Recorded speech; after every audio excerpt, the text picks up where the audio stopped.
A couple of months ago, I made a pothos moss wall. She's growing really well and is going to be stunning. You know what else would look great on a moss wall? Syngoniums. See how I make my Syngonium moss wall. In order to make this wall, we're going to need a few things. Wire mesh, and we're also going to need some plastic mesh. I'm making this moss wall to be a plastic sheet backed one, and I won't go through the whole process of making the actual sheet itself. If you haven't seen how I make that, just click on the link above and that'll take you straight to that video, and that'll give you all the tips and tricks that you need.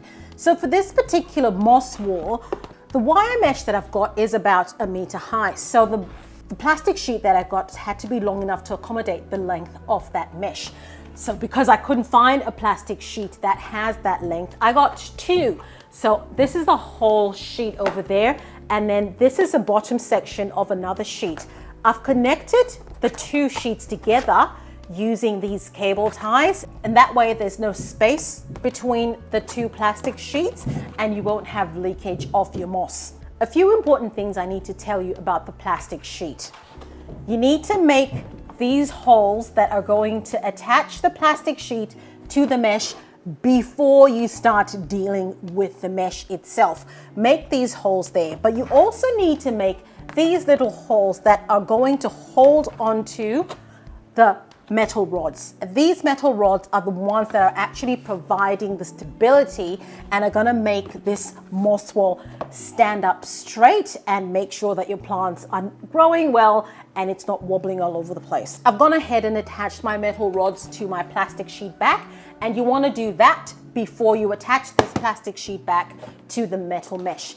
Before you attach the metal rods to the plastic sheet, you need to know how much of this metal rod is going to be living in the pot that you're going to put your plants in. This is the pot that I'm using to put my plants in, and I stood my metal rods in there like that, and I figured out where that's going to be, and I've got that little cable tie there that acts as a marker, so I know this whole portion is going to be living inside my pot, and I don't need to have any of the sphagnum moss going on this side of it. I'll bring you down and we'll attach the plastic to the mesh.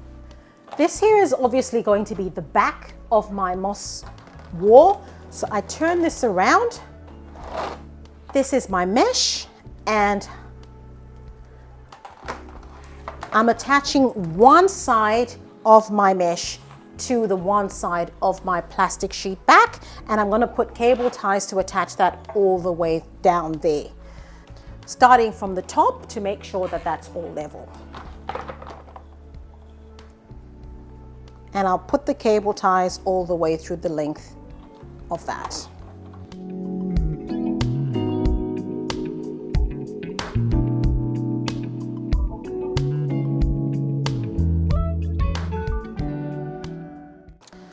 So what we have now is the wire mesh attached to one side of the plastic sheet back, and you can open that like a notebook. I'll close these off. These are what's attaching the top part of the plastic sheet, the top plastic sheet, and this bottom one.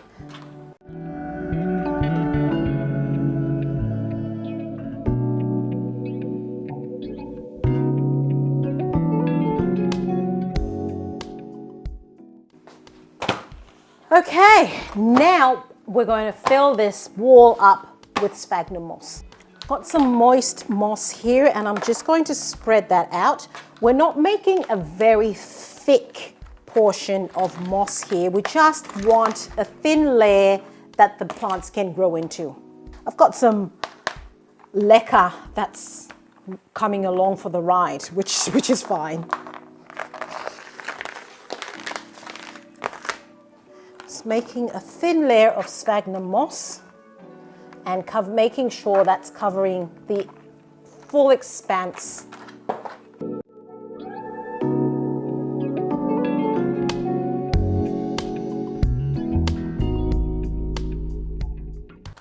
Okay, I'm pretty happy with that. I'm now going to close that. That's good. I'll just close that. A problem that you might have is the moss actually falling off the bottom. This is the bottom of the wall. So we're just going to secure that.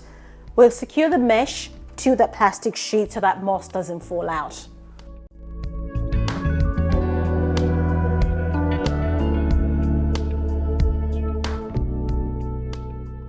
That is secure at the bottom and that moss is not going to fall out.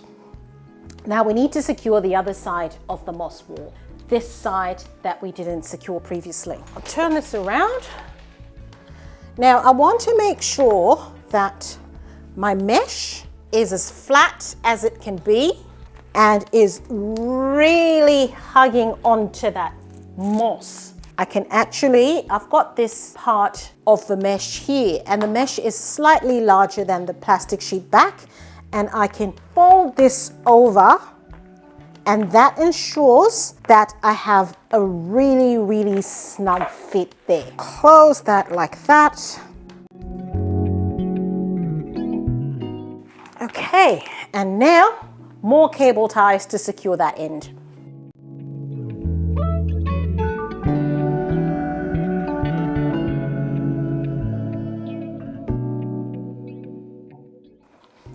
Now my moss wall is complete. Now that it is complete, I realize I have a problem. If you look at my moss pole over there, you can see that there's a gap between the moss and my mesh. I want my mesh to be lying really, really flat. It is what it is, and I think I have a solution to that. I'm going to use some cable ties. I've got some big cable ties. I'm going to use some cable ties to just attach. I'm going to use this cable tie to fix mesh at the top, and I'm going to push this in through here and fix it at the top. So that's fixed at the top, and what I do want to do is I'm going to get a big cable tie and sort of put it right there in the middle to hold it flat there and there. Now that's something I should have done before. There's lots of things you learn as you're doing these things. There's no manuals. I'm sort of making all this stuff up as I go. So I had the choice, bin the video, start again, or confess and show you that, you know, things don't always work out like you think they will. So there we go. Now I'm going to turn this around. What I want to do is attach these very long cable ties through here and out through there and fix that more. What would have helped with this is maybe if I had had 3 of these. I didn't want to use 3. That was my mistake. In my previous moss wall, I actually did use 3. I don't know why I decided I was going to get away with 2 this time, but hey, you live and learn. So I'm going to make some holes here.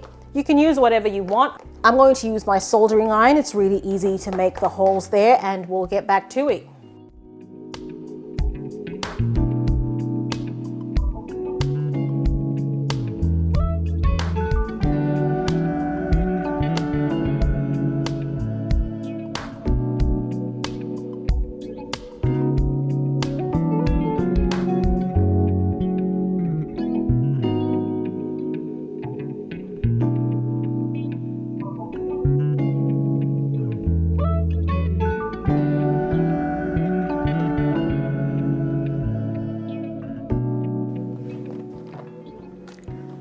So anywho, that is my problem solved. Look at how flat that is now. That is looking magnificent. That is a lovely, lovely moss wall. And whew, I thought that was not going to work for a second there. I'll just clip off these redundant cable ties and we will get to the next phase. Finally, this is my moss wall. It is fabulous. You can turn it upside down. That moss isn't going anywhere. And that's the back there. Those are the cable ties that are holding the mesh to the plastic sheet, and it is absolutely fabulous. Now, we need to pot up some plants. I've got some Syngoniums here. This is my Syngonium Glow Glow. That's going on my wall. That is my Syngonium Pink Splash. That is also going on my wall. That is a Syngonium, I don't know what that is. Yeah, that's going on my wall too. I've got a Syngonium Panda, Syngonium Boutique, another little boutique, and I don't even know what that is, but that's going there too. Last but not least, I've got a Syngonium Pink Spot. I'm going to bring you down and I will now attach these plants to my wall. We know that this portion is going to go into the pot, so I want my roots to start living from over there. And this portion is going to go up, so I need to arrange my plants and put them in the order in which I want them to be, and we'll get going. So glow, I think I'll have that one in the middle because that's got a little white coming through. I'll probably have the two boutiques at the ends because I've got two of those. One boutique at the end, the other boutique at the end, and the pink ones. A pink one here and a pink one there. So I think that's what we're going to do. Now I've got my little greening pins here, and that's what I'm going to use to keep the plants in place, and hopefully they hold. They're pretty long. I don't know, to be honest, whether that's going to work, but hey, we'll find out. So that's going to go there, and I'm holding them at an angle. So I've got them like this, and I'm going to push that down to the bottom, and hopefully that will keep the plants in place. So that will hold that like so.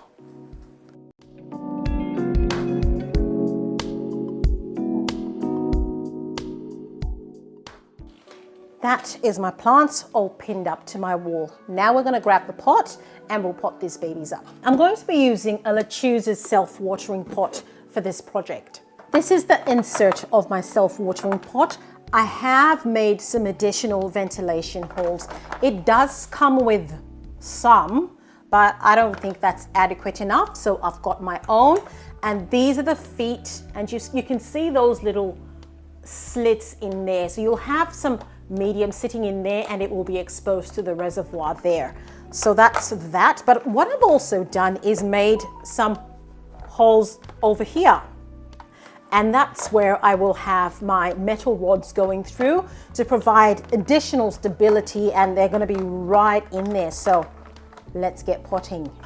I'm picking up my wall with my plants, and I'm going to just put that in there. That's my moss wall in my pot, and I'm now just going to fill that up with Leca and pray that it doesn't fall down. Holding on to my wall while I put the Leca in. And you don't have to use Leca for this project. I'm using Leca only because I use Leca. You can do this with soil, whatever it is that you use, you can put in there.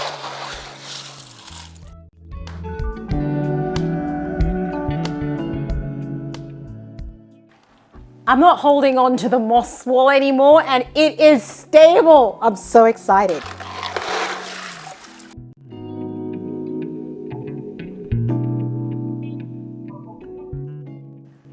That there is my Syngonium moss wall. Wow, wow, wow. Huh. That was a marathon. So I've been able to get all my Leca in.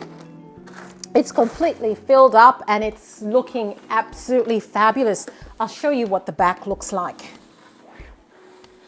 That's the back there. That's it there.